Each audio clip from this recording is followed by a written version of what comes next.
자, if 중첩. 자, 그럼 요건 뭐냐? if를 단독으로 쓰는 게 아니라 여러 번 반복해서 써야 될 때가 있어요. 자, 그건 언제 사용하냐면 우리가 기본적으로 if문 같은 경우에는 일단 첫 번째 x 값으로 뭐 논리식 혹은 뭐 비교식 이런 애가 나오고요. 그리고 참일 때 뭐 어떤 값을 넣을 건지, 그리고 거짓일 때 어떤 값을 넣을 건지, 요게 이제 기본 골자가 되는데, 자, 참일 때 하나 넣은 다음에 거짓일 때가 여러 개일 때가 있어요.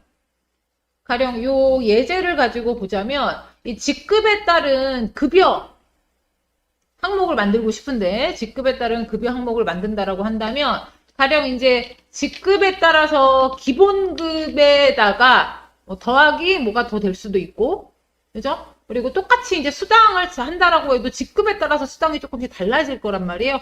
그래서 기본급 곱하기 뭘 한다라고 하고 싶단 말이에요. 그래서 가령 이제 부장일 경우에는 기본급의 2배를 주고, 그리고 과장일 경우에는 기본급의 1.5배를 주고, 그리고 사원일 경우에는 1.2배, 그리고 신입일 경우에는 일단은 그냥 기본급 그대로 준다라고 했을 때, 그러면 일단 첫 번째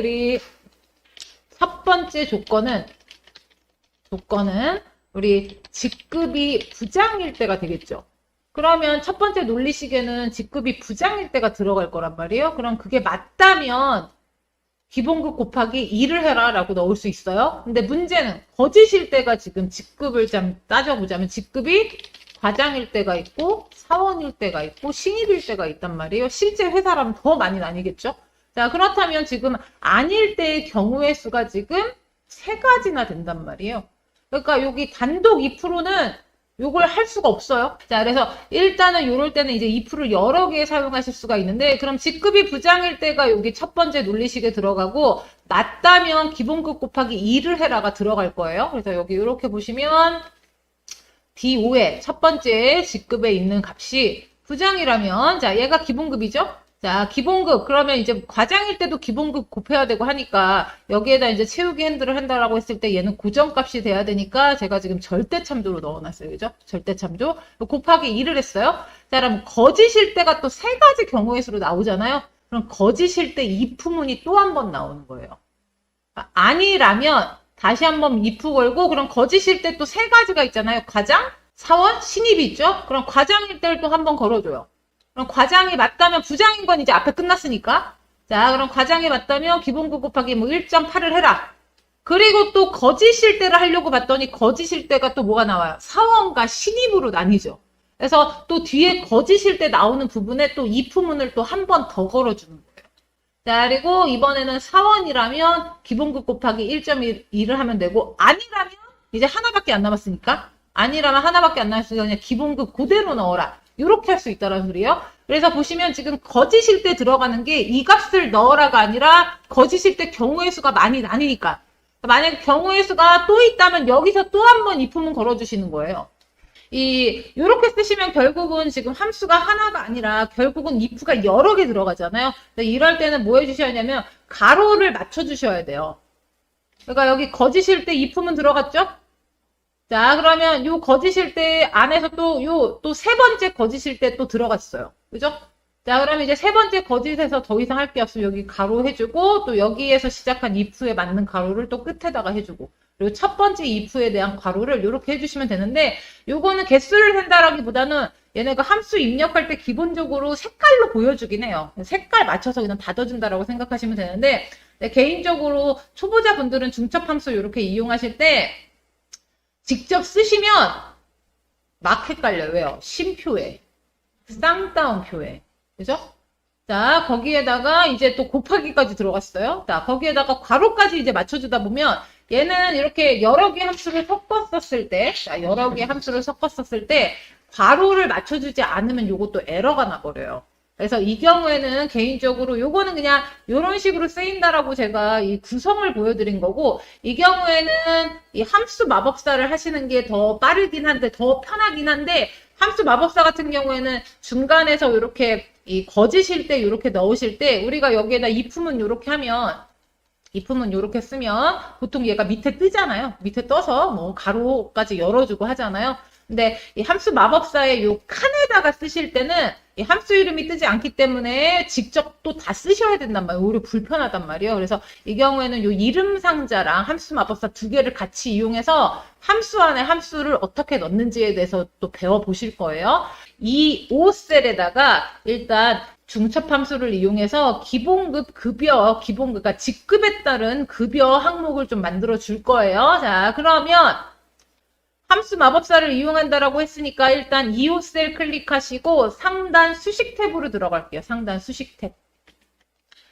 자, 수식 탭 이렇게 클릭해 놓으시고, 자, 그러면 얘는 논리 함수니까 수식 탭에 있는 논리를 이렇게 클릭하시면 세 번째 if가 바로 보이죠? 자, 요 if를 클릭할게요. 자, 그러면 이렇게 첫 번째 x값으로는 로지컬 테스트가 나오고 이 참일 때, 거짓일 때가 칸으로 나눠져 있기 때문에 일단 심표 안 하셔도 되시고, 자, 그럼 여기 로지컬 테스트에다 첫 번째 조건은 또 입력을 하셔야 되니까 첫 번째 조건은 이 같은 행에 있는 첫 번째 셀에 있는 값이 일단 부장일 때가 되겠죠. 그래야지만 이렇게 채우기 핸들했을 때 각각 나란한 셀을 참조할 테니까. 자, 그러면 여기에다가 첫 번째 직급값이 들어있는 D5셀을 클릭하고요. 자, 여기 뒤에다가 는 하시고 이 는 뒤에 들어가는 문자는 쌍따옴표로 묶어주셔야 돼요. 자, 부장, 쌍따옴표. D5셀에 있는 값이 부장일 때 그럼 D5에 있는 값이 실제 부장인지 아닌지는 상관이 없어요. 왜요? 부장이 맞다면 true 값을 걸어주면 되고 아니라면 false 값을 걸어주면 되니까. 자, 그러면 맞다면 기본급 곱하기 2를 하라고 되어 있으니까 자, 그럼 여기 기본급 셀 이렇게 만들어 놓은 거 보이시죠? 자, 그럼 여기 두 번째 칸에다가 이렇게 클릭해 놓으시고 value if true에다가 이렇게 클릭을 해 놓으시고 자, 그 다음에 뭐 하시면 돼요? 기본급이 들어있는 셀을 클릭하고요. 그럼 여기 밑에도 이 셀을 참조해야 되고 마지막까지 다 이 해당 셀을 참조해야 되니까 얘는 움직이면 안 되는 셀이죠. 자, 절대 참조로 바꿔주셔야 되니까 F4키 눌러서 자, F4키 눌러서 자, 이렇게 절대 참조로 바꿔주세요. 자, 그리고 문자가 아닌 셀 주소를 참조할 때는 쌍따옴표 안 넣으셔도 되시고 그리고 문자를 넣을 때도 우리 이 함수 마법사에서는 쌍따옴표 안 걸어도 됐죠. 이 비교 연산자 뒤에는 걸어줘야 되지만 그냥 입력하는 데는 안 걸어줬고요. 수식 같은 경우에는 또 쌍따옴표 필요가 없어요. 자, 그럼 여기에다가 곱하기 2 곱하기는 이 별점 표시 이용하시면 되시고요. 자, 곱하기 2 자, 그리고 이제 value if true, false에다가 그럼 아니라면 뭐 할 거냐 걸어주려고 봤더니 또 여기 if가 들어가야 되는데 결국 또 써줘야 되잖아요. 그래서 만약에 if가 한 번만 나온다면 그냥 쓰셔도 상관없지만 지금 if가 더 나와야 돼요. 경우의 수가 3개라면 뒤에 나오는 if는 2개가 더 들어가야 된다는 소리예요. 추가로 안에 일수로 함수가 들어갈 때는 이름 상자를 이용하시면 되는데 해당 칸에다가 이렇게 클릭을 해 놓으시고 자, 왼쪽 상단 이름 상자 보이시죠? 얘가 아까까지는 셀 주소가 나왔는데 여기 이렇게 클릭하고 이쪽으로 이동을 했더니 갑자기 if라고 나오는 거 보이세요?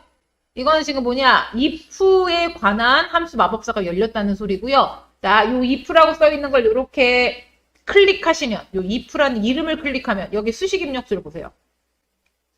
if가 추가된 거 보이세요? 그럼 만약에 if가 아닌 다른 함수를 넣으실 때는 여기 삼각형을 클릭하면 이렇게 추가할 수 있는 함수가 나와요.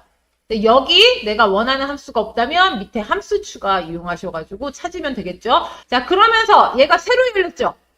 얘는 지금 요 두 번째 if문에 대한 함수 마법사예요.